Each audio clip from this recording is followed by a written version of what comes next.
In the early chapters of Genesis, before the flood and before the world changed forever, the earth was already troubled by strange events. The story of the Nephilim appears briefly, yet it raises large questions, and every detail matters. To understand who they were, we must follow the passage carefully and let the scripture speak in its own quiet order. Genesis chapter 6 begins with a simple observation. Human beings had begun to multiply, and daughters were born to them. As the population grew, another group appears in the text. They are called the sons of God. The passage states that the sons of God saw the daughters of men, noticed their beauty, and took wives for themselves. This union marks the beginning of the mystery. The phrase sons of God has been discussed for centuries. Some early Jewish writings understood them as heavenly beings who crossed a boundary they were never meant to cross. Many early Christian teachers held this view as well.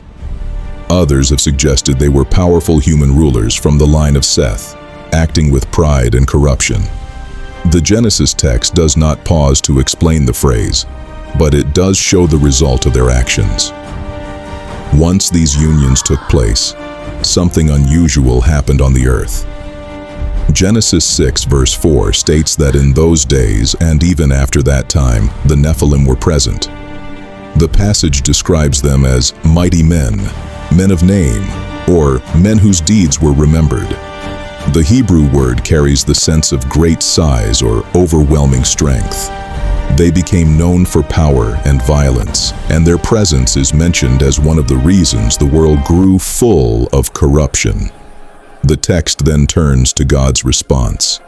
As wickedness increased and the thoughts of mankind grew dark, God announced that His Spirit would not continue to restrain humanity forever. A limit of 120 years was set before judgment would come. The appearance of the Nephilim sits inside this larger message. Their rise shows how far the world had fallen and how the boundaries God placed at creation were being pushed aside. The passage closes by describing the character of these men. They were not only strong, they were part of the atmosphere of violence that covered the earth. When God looked upon humanity, He saw that the earth was filled with corruption. The Nephilim stood as symbols of a world bending away from its maker, shaped by force, pride, and the misuse of power.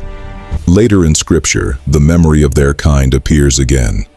When the spies entered Canaan in the book of Numbers, they reported seeing tall and fearsome people, the descendants of Anak. They said these men were related in some way to the Nephilim. Their report carried fear because the sight of such figures made the people feel small and uncertain. This does not mean the exact same beings lived after the flood.